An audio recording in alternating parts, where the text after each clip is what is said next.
Assalamualaikum warahmatullahi wabarakatuh. Bismillahirrohmanirrohim. Alhamdulillahirabbil alamin. Nahmaduhu wa nasta'inu wa nasta'gfiruh. Wa na'udzubillahi min sururi anfusina wa min sayyiati a'malina. May yahdihillahu fala mudhillalah wa man yudlil fala hadiyalah. Asyhadu an la ilaha illallah wa asyhadu anna Muhammadan abduhu wa rasuluh. Allahumma sholli ala sayidina Muhammad wa ala alihi wa sahbihi wasallam, amma ba'd. Ayuhal hadirun rahimakumullah, hittaqullah haqqa tuqatih wala tamutunna illa wa antum muslimun. Allahu akbar, Allahu akbar, Allahu akbar, la ilaha illallah wallahu akbar, Allahu akbar walillahil hamd. Bismillahirrahmanirrahim. Ya ayyuhallazina amanu kutiba alaikumussyam kama kutiba ala ladina min qablikum la'alakum tattaqun. Al-ayah. Hadirin maliah, kita panjatkan puji dan syukur kehadirat Ilahi Robbi yang telah memberikan kesehatan kepada diri kita, kebahagiaan kepada diri kita, kenikmatan kita menjadi orang yang mukmin, orang yang muslim, dan kemudian kebahagiaan dan nikmat-nikmat yang begitu banyak yang telah diberikan Allah kepada diri kita. Setelah bulan Ramadan berlalu, kita selalu mengharap kedatangannya kembali dan kita bisa diberi umur untuk menyambutnya. Begitulah Ramadan seperti yang digambarkan sebuah hadis yang diriwayatkan oleh Ibnu Khuzaimah. Andaikan tiap hamba mengetahui apa yang ada dalam Ramadan, maka ia bakal berharap 1 tahun itu puasa terus. Alasan kita merindukan bulan Ramadan, alasan kita semua ingin ketemu kembali dengan Ramadan, pertama adalah mendapatkan gelar takwa. Takwa adalah gelar tertinggi yang dapat diraih oleh manusia sebagai hamba Allah.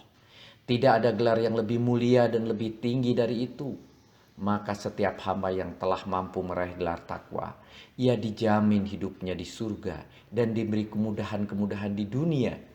Dan puasa adalah sarana untuk mendapatkan gelar takwa itu. Dalam surat Al-Baqarah ayat ke-183 yang tadi sudah dibacakan di dalam Mukamidimah Khotib. Hai orang-orang yang beriman, diwajibkan atas kamu berpuasa, sebagaimana diwajibkan atas orang-orang sebelum kamu agar kamu bertakwa. Yang kedua, bulan Ramadan adalah bulan pengampunan. Di dalam hadis Bukhari, Muslim, dan Abu Daud. Barang siapa berpuasa pada bulan Ramadan karena keimanannya dan karena mengharap ridho Allah, maka dosa-dosa sebelumnya diampuni. Subhanallah. Yang ketiga, di bulan Ramadan pahala dilipat gandakan. Dalam hadis Bukhari, Muslim, Rasulullah bersabda, setiap amal anak keturunan Adam dilipat gandakan. Tiap satu kebaikan 10 lipat gandanya hingga 700 lipat gandanya. Bahkan amalan-amalan sunnah yang dikerjakan pada bulan Ramadan, pahalanya dianggap sama dengan mengerjakan amalan wajib. Dari hadis Baihaqi dan Ibnu Khuzaimah. Yang keempat adalah ibadah istimewa di bulan Ramadan ini. Keistimewaan puasa dikatakan Allah melalui hadis Bukhari, Muslim.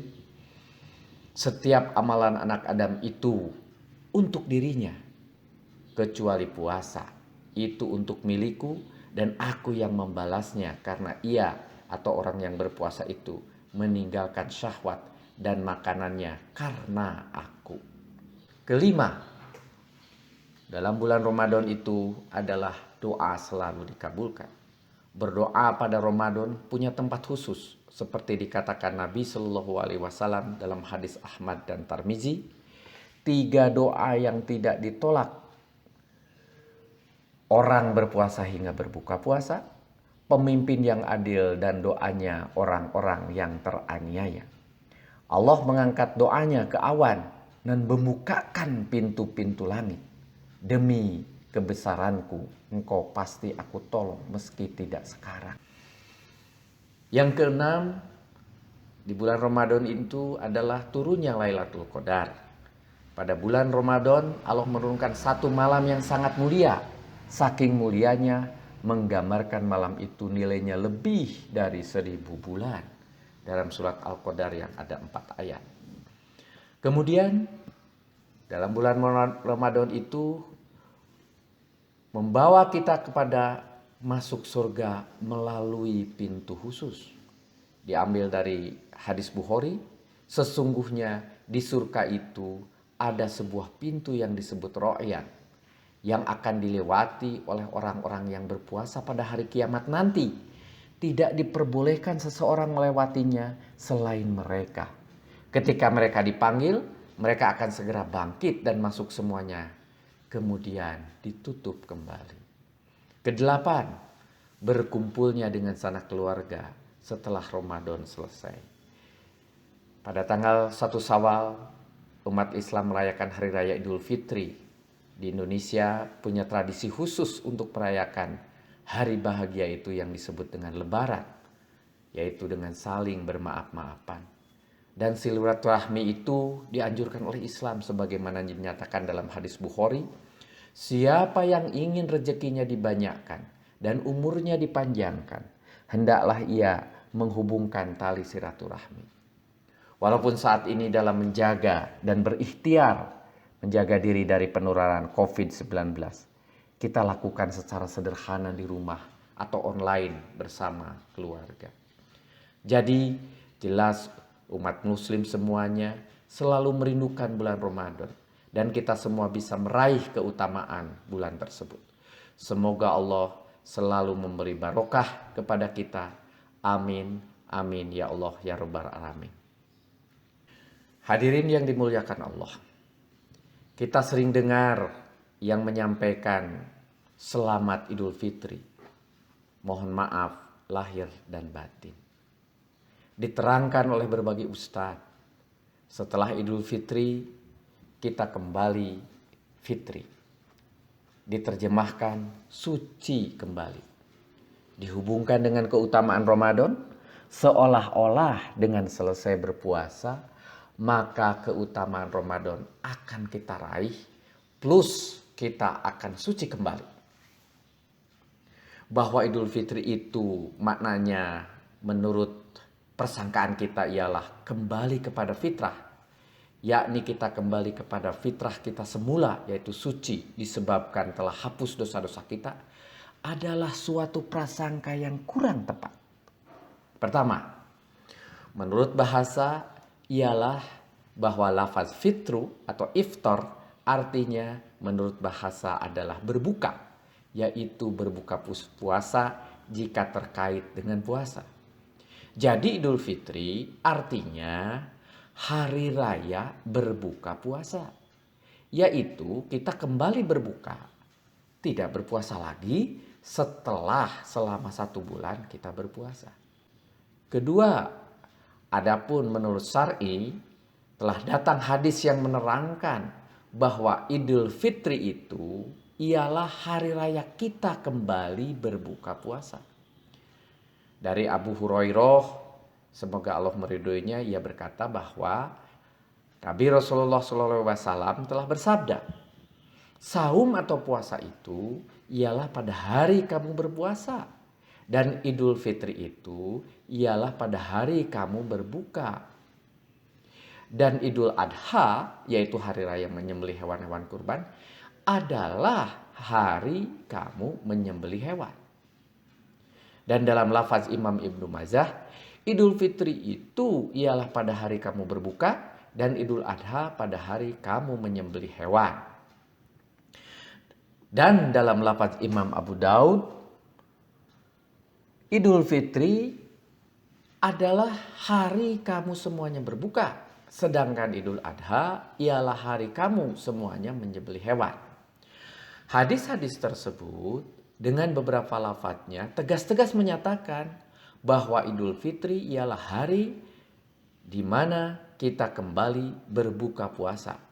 Tidak berpuasa lagi setelah selama 1 bulan berpuasa. Oleh karena itu disunatkan makan terlebih dahulu pada pagi hari sebelum kita pergi ke tanah lapang untuk mendirikan sholat id. Walaupun hari ini beberapa keluarga melaksanakan di rumah masing-masing bersama keluarga. supaya umat mengetahui bahwa Ramadan telah selesai dan hari ini adalah hari kita berbuka bersama-sama. Itulah arti Idul Fitri. Demikianlah pemahaman dan keterangan ahli-ahli ilmu dan tidak ada hilaf atau perbedaan di antara mereka. Barakallahu li wa lakum fil Qur'anil azim.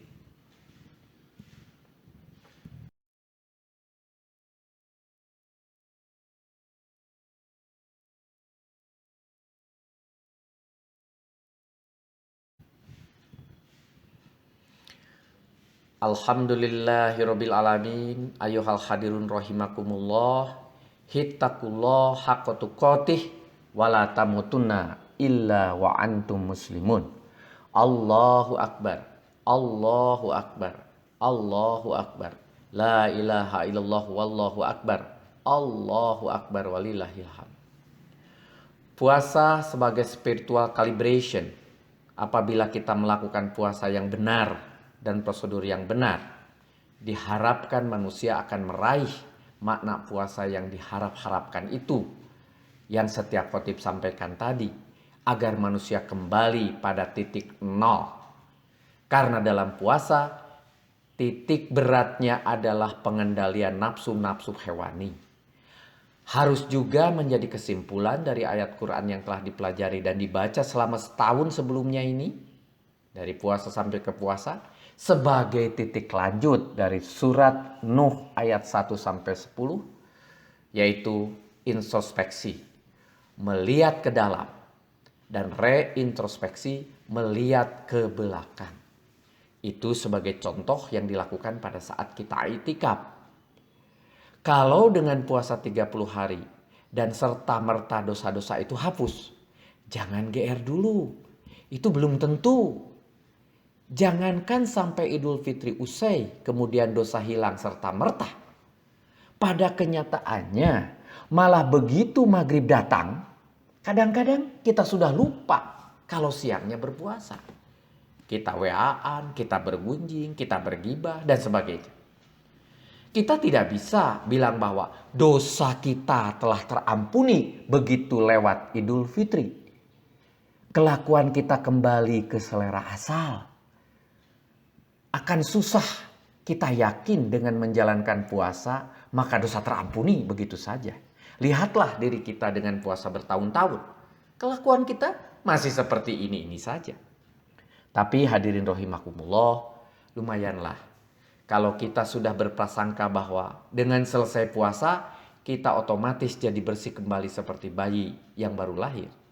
Walaupun menurut khotib tadi, itu terlalu sederhana dan terlalu mudah bagi kita.